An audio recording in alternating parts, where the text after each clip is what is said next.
Welcome to the Three Martini Lunch. Grab a stool next to Greg Columbus of Radio America and Jim Garrity of National Review. Three Martinis coming up. Hey, really glad you're with us for the Wednesday Three Martini Lunch. We are sponsored by Stamps.com today. No good martinis, though. That's the first piece of bad news. We also have two actual bad martinis and one crazy one. Jim, let's start with the first bad martini. And we've been talking for a while now that if there's going to be any momentum for the effort to prove that President Trump rightfully won the 2020 presidential election, they are going to have to take it to court and win in court. That has not happened. There's been a number of hearings in a number of states that some folks think is compelling. But again, you've got to actually either convince legislators or judges to do that. And so far, that hasn't happened.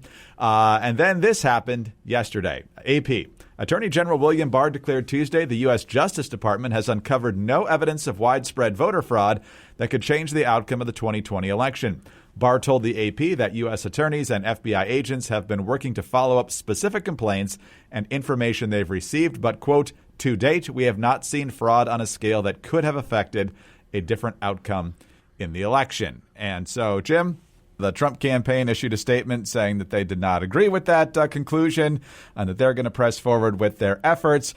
I mean, you could certainly disagree with Barr's conclusion, but the avalanche of animosity now on the right towards a guy who had basically been seen as a hero on the right in some ways, especially following the 2 years of Jeff Sessions, a very different approach to certain issues, mainly in Trump's direction.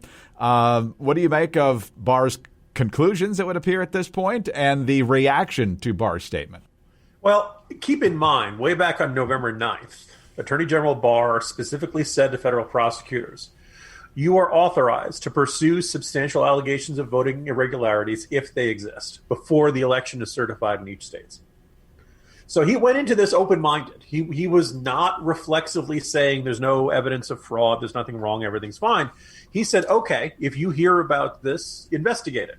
And in case you're wondering, the U.S. attorneys for Arizona, Georgia, Michigan, Nevada, Pennsylvania, all the big swing states that are disputed or the people that were kind of close, Trump appointed them. A couple of them have more than one. Sometimes they split a state into two.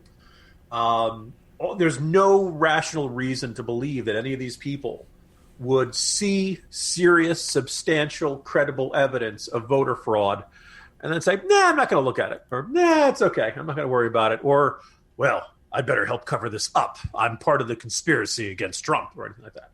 I guess if you join the conspiracy, your voice goes down a few octaves. But anyway, Giuliani and Sidney Powell and Lynn Wood and all the rest have every opportunity in the world to call up the U.S. Attorney's Office and say, this is what I have found. This is the evidence I had. We've seen the fights that they've been trying to file in court. They can say, here is evidence of a criminal conspiracy. Here you go. Here is the evidence of the Venezuelans. Here's the evidence of the Dominion machines. All of that stuff, they could do that. They have not done so. And as you noted, Greg, like not only like you could point to, random people on Parler and obviously they're diehard Trump fans who hate hearing any bad news for him and all of that. But it's also folks like Roger Stone, who Attorney General Barr lowered the sentencing recommendation for. This ingrate, Roger Stone now says that Barr was a deep state operative all along. He maintained that cover really effectively. Lou Dobbs said that he's a liar or a fool or both. He may be perhaps compromised. He may simply be unprincipled, or he may be personally distraught or ill. Tom Fitton of Judicial Watch says that Barr is protecting Hillary Clinton. I'm not even sure how that gets. All of these people, up until very recently, William Barr was one of the good guys. William Barr was arguably, and I think it's actually, you could make a strong argument. Barr has been the most effective cabinet appointment of President Trump. And you can look at the entire 2 years that Barr has been in this position and find lots of cases where he has done exactly as President Trump wanted. He can accurately be described as a loyalist. I think he's been described in the press as Trump's champion and advocate. You can look at the Russia probe. You can look at the Mueller stuff. You can talk about the fights he's had with Democrats in the House, Park Police into Lafayette Square. I mean, you go down the list. Attorney General Barr has done just about everything any president could reasonably expect his attorney general to do in any conceivable scenario. But now, He says, look, I haven't seen any evidence. There's no evidence of this. All of a sudden, he's a bad guy. All of a sudden, he's part of the conspiracy and all that stuff. I read about this at length in today's Morning Jolt, and it's deeply frustrating. And I think it's kind of, like Barr's in on it. He's part of the deep state. How high does this conspiracy go? Look, guys, Trump lost. He was close in a couple of states. It came within 2%. I've kind of done the math on this, and I think we're in the neighborhood of like 65,000 votes. Sorry, 65,900 in Georgia, Wisconsin, and Arizona, and that congressional district in Nebraska. If they had voted that way for Trump, you'd end up with 270 electoral votes. But he didn't win, and there is no evidence of a conspiracy. And the more you go down this rabbit hole, the more you divorce yourself from reality, and the more you conclude that anybody who looks at this and says, nope, I don't see any evidence, must be part of the conspiracy, must be part of the effort. You are just stretching further and further away from reality. And in the Jolt, I lay out why people are attracted to this. I think there's an excitement to it. There's a drama to it. Life is boring oftentimes. Government and politics can be boring sometimes.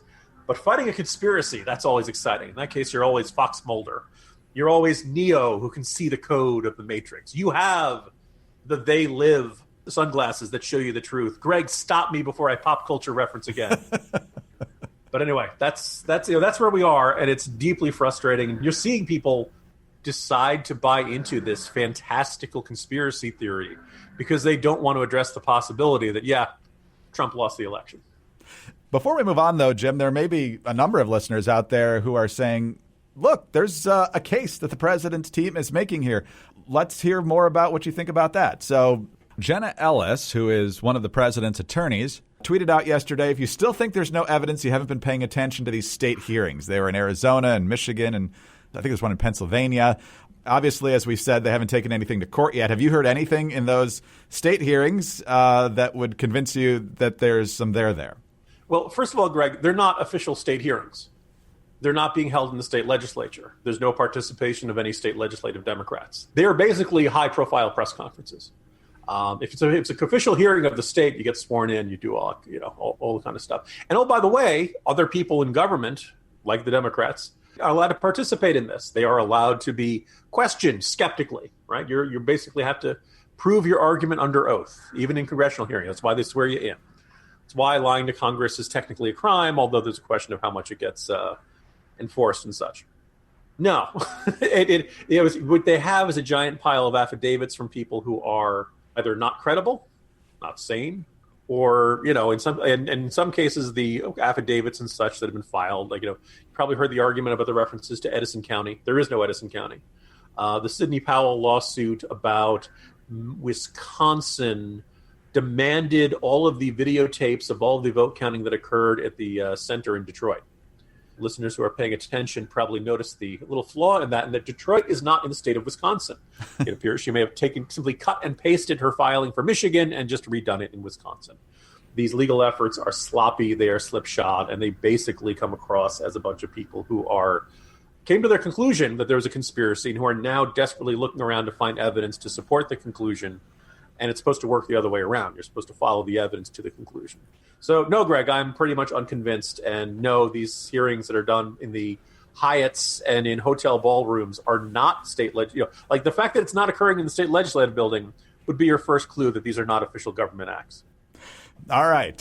Let's talk about some good news. Christmas is only 23 days away.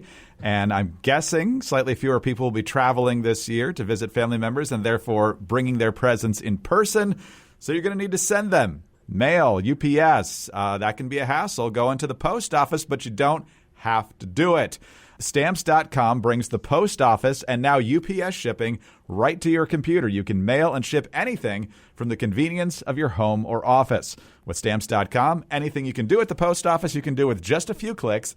Plus, Stamps.com saves you money with deep discounts you can't even get at the post office. Stamps.com is a must-have for any business, whether you're a small office that's sending out invoices or an online seller fulfilling orders during this record-selling holiday season, or even a giant warehouse sending thousands of packages a day. Stamps.com can handle it all with ease. Simply use your computer to print official U.S. postage 24/7 for any letter, any package, any class of mail, anywhere you want to send. Once your mail is ready, you just schedule a pickup or you drop it off. It's that simple. With Stamps.com, you get 5 cents off of every first-class stamp and up to 40% off priority mail and up to 62% off of UPS shipping rates.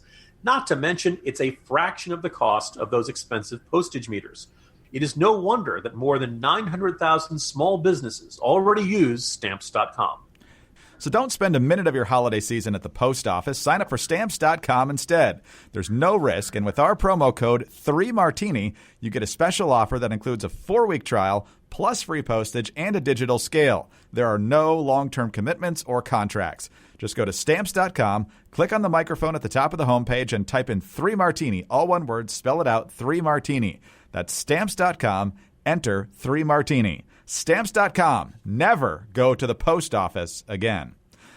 All right, Jim, let's go to bad martini number 2. And our second bad martini and our crazy martini are somewhat linked.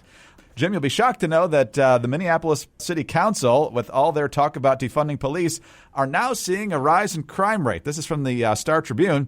Over the past 2 months, Minneapolis police have logged more than 125 carjackings in the city, a troubling surge that authorities had largely linked to small groups of marauding teens.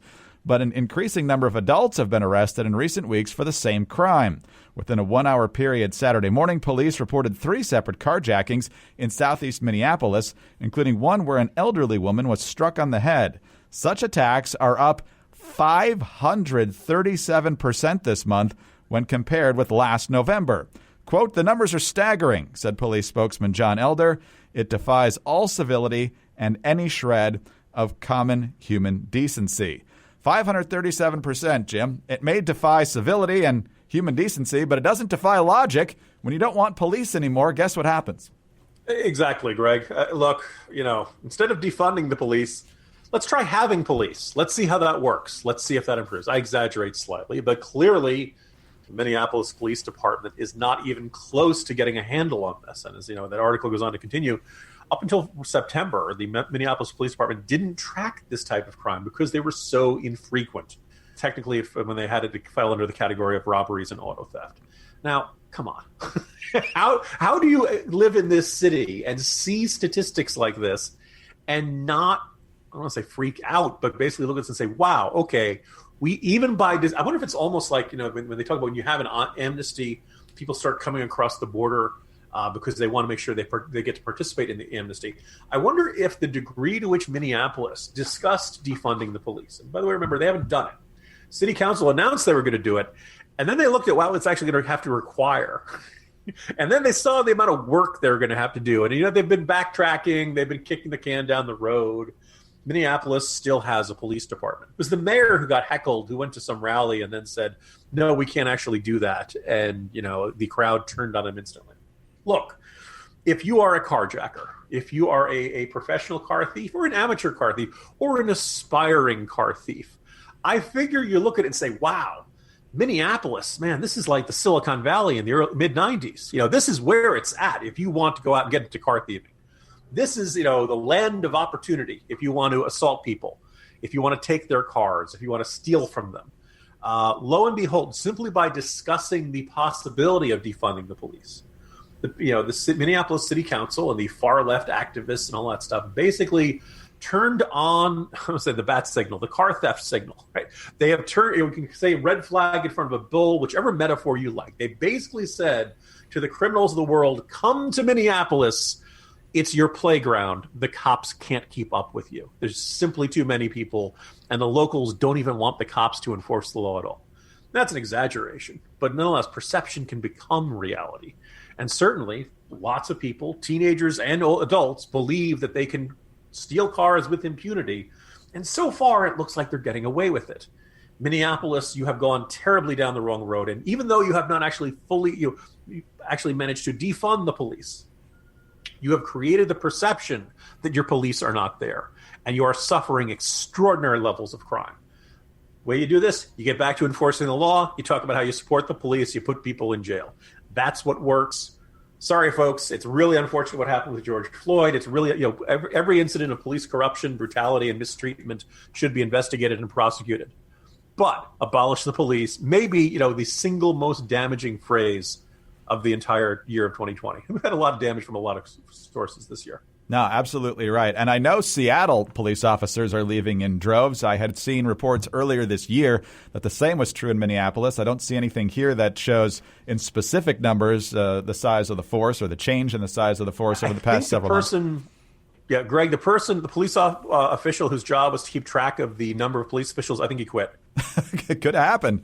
Could happen. And so even if you haven't fully defunded, demoralizing the force officers not wanting to go into certain neighborhoods, just a reduction in numbers, you're still going to have that same impact on crime. And a lot of folks thought, after all that devastation from the summer, well, that's going to show up at the ballot box. It really didn't. The presidential race wasn't particularly close. It was, relatively close, but not a nail biter in Minnesota. And the Senate race went to the Democrats. And so you have to wonder what's going to change there. And you just wonder, Jim, if folks in Wisconsin and Iowa need to be concerned that people might end up leaving the Minneapolis area, but not changing how they vote. So be careful, because Californians have gone to Arizona and to Texas and to some other places to make those a little more competitive. The people leave liberal policies, but don't change how they vote. That ends up with those liberal policies. Greg, I'm envisioning a scenario where someone moves into our neighborhood. Oh, you're from Minnesota. Where in Minnesota? Minneapolis. Oh, yeah, I brought over you some lemon bars, but how do you feel about cops? Oh, you don't? Sorry, give me lemon bars back. No, you're not getting any of that. Hi, I'm Sarah Carter. On every edition of the Sarah Carter podcast, I say we're taking back the story, and that's exactly what we have to do. Whether it's the Russia hoax, the relentless attacks on President Trump, pretending Antifa doesn't exist, or covering up for the repressive Chinese government, the mainstream media isn't interested in the truth. It's up to us to uncover the truth and share it with others. Please join me in taking back the story on the Sarah Carter podcast. Subscribe on Apple, Spotify, or wherever you get your podcasts. All right, let's move on to our Crazy Martini, and it kind of comes along this same topic. Barack Obama, of course, is pushing his new book, so he's doing many more interviews than usual, and he did one with Peter Hamby and his podcast, Good Luck America, and an interesting comment, particularly coming from Obama. This is the Hills version of the story. Former President Obama said political candidates lose support when using, in his words, snappy slogans like defund the police. Obama told Peter Hamby that those who use the slogan could jeopardize their goals of enacting meaningful reforms for police. Quote, "You lost a big audience the minute you say it, which makes it a lot less likely that you're actually going to get the changes you want done," the former president said in the interview. Quote, "The key is deciding, do you want to actually get something done, or do you want to feel good among the people you already agree with?" said Obama. So, Jim, it's not necessarily bad advice because we immediately after this slogan got popular, you had the mainstream media out there saying, oh, no, they don't really want to defund police. They want to do all these other things. And then AOC and others are saying, no, we actually want to defund the police. So that was an interesting debate.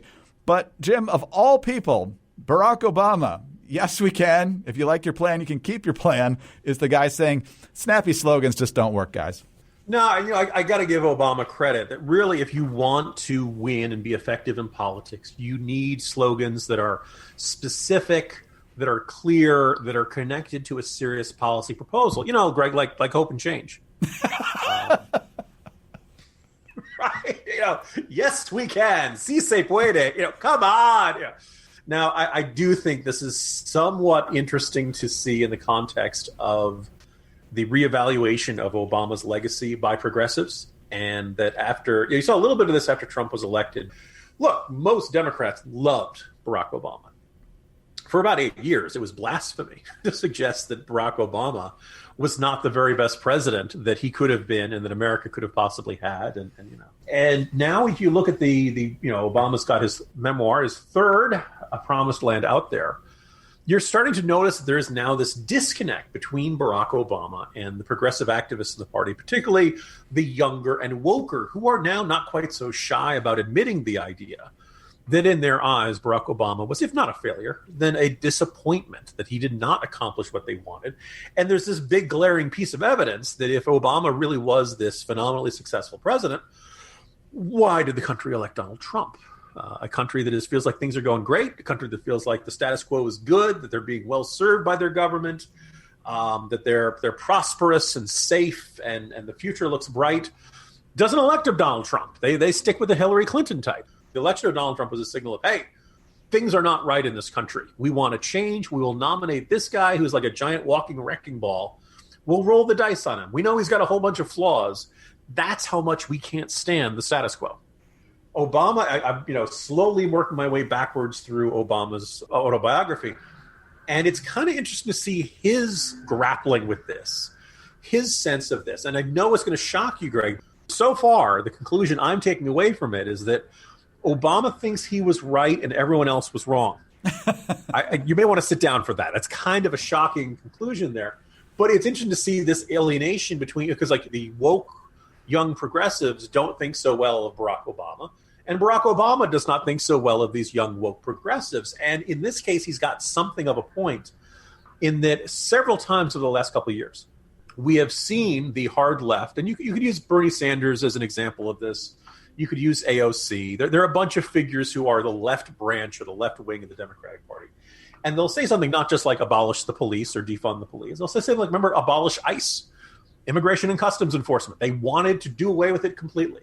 And then you'll see folks, generally in the media, who see themselves as the press agents for the party to say, stop being paranoid, you conservatives. Nobody's talking about actually abolishing ICE. And then if you look in liberal magazines, the Mother Joneses of the world, the American Prospects, even sometimes the New Republic, you'll see columns that are basically, no, we really do want to abolish ICE. Right? They may or may not actually get through with this. And they certainly don't have the political capital, the political pull to do this. But they very much want to do it. And my suspicion is, if you're familiar with the concept of the Overton window, the idea that there's a limited range of ideas that are considered reasonable and normal and worthy of discussion in American politics, this is their effort to try to shift the Overton window to the left. That if abolishing ICE is no longer seen as crazy, it doesn't mean Congress will do that next year, but they may cut the ICE budget, or they may put new restrictions on what ICE can do. You can do this from banning health insurance, letting felons vote, basically any idea that popped out of Bernie Sanders' head over the last 4 or 5 years represents one of these ideas. And, Bernie Sanders and Barack Obama have different attitudes towards governance and what it's supposed to be. By the standards of Bernie Sanders, Barack Obama is a moderate. Not by a lot of other standards, but by the standards of the self-proclaimed socialist, Barack Obama is not that far to the left. Compared to the rest of us, yes, he is. But anyway, that's where things are. And in this case, I think Obama's right. But the problem is I'm not so sure anybody in his party really wants to listen because they want that dream. And their big shock over the election results of 2020 was they thought the whole country was ready to sign on for the whole deep left progressive kit and caboodle. And in the end, you look at the victory of Biden while Democrats didn't do so well down ticket.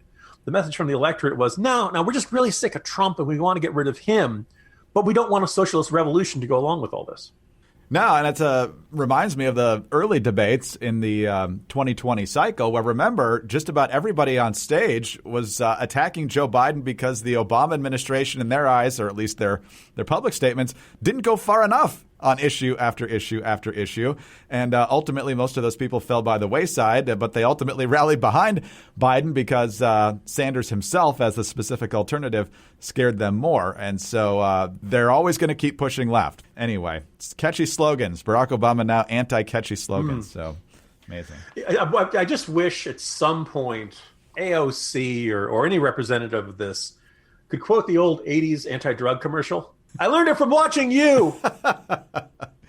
Oh, man. Jim, see you tomorrow. See you tomorrow, Greg. Jim Garrity, National Review, also the author of Hunting for Horsemen.